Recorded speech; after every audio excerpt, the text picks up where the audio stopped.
today's video, we're having a look at the CAE and the CPE Cambridge listening exam. We're going to put them both together because both of the advanced and the proficiency exam from Cambridge follow a very similar format. Of course, the big difference is that the proficiency exam is a lot harder than the advanced one. But let's have a look. Okay, so in this video I'm going to be going through part 1 of the listening test, and at the end of this video I'm going to be giving you some tips as well to help you boost your marks in this area of the exam. So what is part 1 of the listening? First of all, the task is fairly straightforward. In this part you're going to hear 3 different dialogues, and these dialogues are usually with 2, perhaps 3 people speaking, usually 2, and 3 dialogues. For each of these dialogues you're going to be given 2 questions to answer for each dialogue, and the conversations are fairly short. They're only about a minute, and of course you get to hear each one 2 times as well. So you're going to hear the first dialogue, then you're going to hear the first dialogue again, then you're going to hear the second dialogue again, third dialogue. Yeah, you got it. So for each of these dialogues, as I said, there's 2 questions. For each question you're going to have 3 multiple choice possibilities. Okay, so A, B or C, and all you've got to do, it's really easy, is pick the correct one. Oh, if only it was that easy. And as you can see here at the bottom, you hear 2 friends discussing the topic of marketing, blah blah. Here is the one question, and there'll be another question like this, okay? And of course, yeah, you hear them twice. And that is really it. So it's fairly straightforward, but it's never really that easy. That's right. In Cambridge listenings, they're always trying to trick you. So, what can you do to improve your marks in this section? Here are some tips for you. First of all, don't make any hasty decisions. This is very common, and I watch a lot of students when they're doing their listening, and the first time round they hear a dialogue, they're like, "No, you heard it, yeah, it's B. Sure about it, it's B, no problem." And they've already decided, yeah, that it's B, and they really shouldn't have, because as we're going to talk about in a minute, they're very tricksy little people, Cambridge, and if you're not careful, oh yes, they will trick you. So don't make any speedy decisions.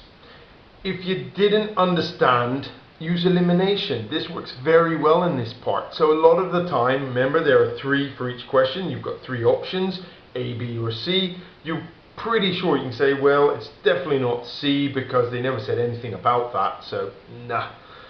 It's between A and B, and if you really didn't get it and it's straight over your head, estimated guess, then you're 50-50. So usually you can eliminate one answer. If you're really good, you can eliminate 2 of the answers and you're left with 1. That works too. Use your preparation time wisely, and you'll hear me talk about this a lot. And for me, I really do think that this is the key to doing well in your listening. It doesn't matter the exam, whatever exam you're doing, they will give you time before you listen. And this has to be used wisely. So what should you be doing? That's right. You should be having a look at the question and underlining. Like for example, I think they give you 45 seconds here. You should be going through all the questions of all the dialogues and underlining them. You know, underlining the keywords so you know what information you're listening out for and what specific information the question is asking you. Also, if you have time, then you can go and start going over the options as well, because that will obviously really help you, as you can see here. If you do that, you're far more likely to hear the answer. That's just a fact. Don't be fooled.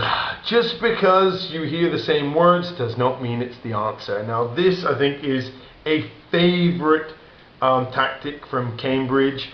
Again, because they know people underline the keywords, like in the last example, I think it was the word disagree there. So they'll underline disagree, and when you're hearing the dialogue, they'll throw this word disagree in, for example, and that's put there just to confuse you.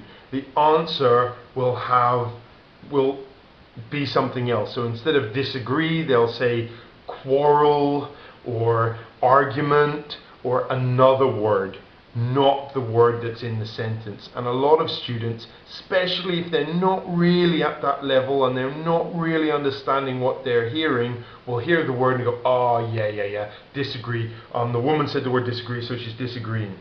Not necessarily.